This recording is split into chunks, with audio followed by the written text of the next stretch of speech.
ரொம்ப சத்தான வாழைத்தண்டு சூப் எப்படி செய்யலான்னு பார்க்கலாம் இன்றைக்கி. பொடியாக கட் பண்ண வாழைத்தண்டை மோர் கலந்த தண்ணியில் போட்டு வச்சோன்னா வாழைத்தண்டு கருத்து போகாமல் இருக்கும். வாழைத்தண்டில் நிறைய நார் இருக்கும். இது மாதிரி ஒரு குச்சி வச்சு நல்லா சுற்றி சுற்றி எடுத்திங்கன்னா எக்ஸ்ட்ரா இருக்க நார் எல்லாமே எடுத்துடலாம்.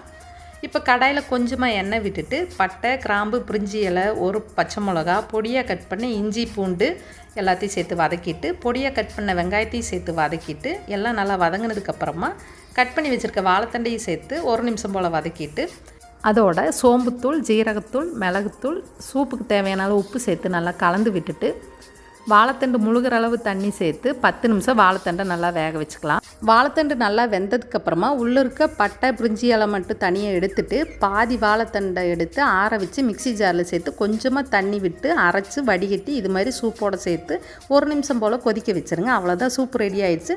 கடைசியாக கொத்தமல்லி, மிளகுத்தூள் போட்டிங்கன்னா சத்தான சூப்பு ரெடி.